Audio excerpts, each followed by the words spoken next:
¿Cómo explicamos que los llamados a salvar vidas durante la pandemia pierdan derechos laborales? Durante la pandemia, quienes trabajan en el sector salud han sido el principal soporte de la vida ante la crisis sanitaria. Sin embargo, aunque se reconoce su rol en campañas publicitarias, no existe una correlación con las condiciones de trabajo. La Procuraduría, en diciembre de 2020, señalaba que más del 70% de los puestos de trabajo en el sector salud público son contratos tercerizados, mientras menos del 30% están en las plantas de personal. Es relevante reconocer que el 79% de quienes trabajan en el sector salud son mujeres. La situación laboral de anestesiología no es muy diferente. El 80% del gremio presenta un vínculo tercerizado o por orden de prestación de servicios, mientras solo el 20% tiene una vinculación de planta. Esta situación se articula con otras características del trabajo en el sector salud que repercuten en la pérdida de condiciones dignas de trabajo. Por ejemplo, en los mecanismos de pago, solo el 23% recibe el pago por salario, mientras el 50% tiene un pago por hora de labor y el 27% por procedimiento. Otro ejemplo es la duración de las jornadas laborales. El 67% realiza jornadas de 12 o más horas diarias. Así, al mes, el 71% está trabajando más de 200 horas, 20 horas más que la jornada laboral ordinaria, que es de 180 horas. Estas condiciones se traducen en que el 72% tenga una satisfacción media o baja con el sistema de contratación y remuneración.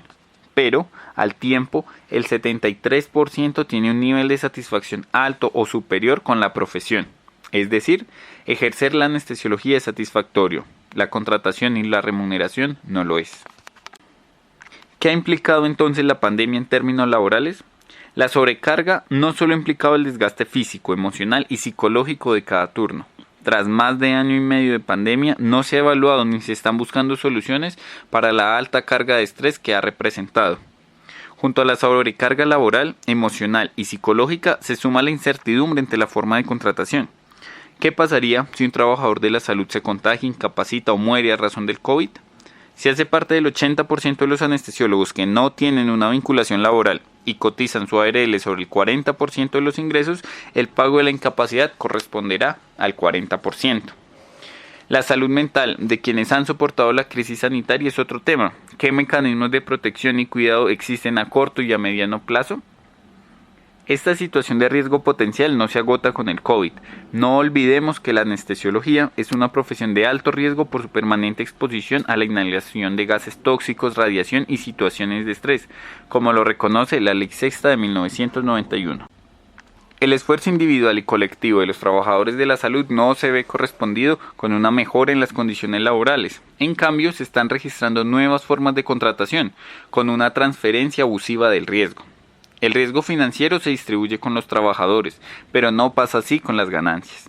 Y otros tipos de riesgos propios del trabajo en la salud, como el biológico, el psicológico, el ético o el legal, siguen concentrados en quienes salvan vidas y aumentan con la sobrecarga laboral de la pandemia. Por ejemplo, el pago por hora trabajada, por procedimiento o por productividad genera múltiples riesgos. Si los procedimientos que generan ingresos al hospital se reducen, las remuneraciones a los trabajadores se reducen. De esta forma, los efectos financieros en el sector salud se están amortiguando a costa de los trabajadores de la salud y están dejando a su paso la precarización a largo plazo. Se deben plantear y ejecutar estrategias que nos ayuden como gremio de profesionales a recuperar una relación laboral estable. La fuerza de SAVOC la hacen sus afiliados. Únete al cambio por condiciones dignas para el ejercicio de la profesión.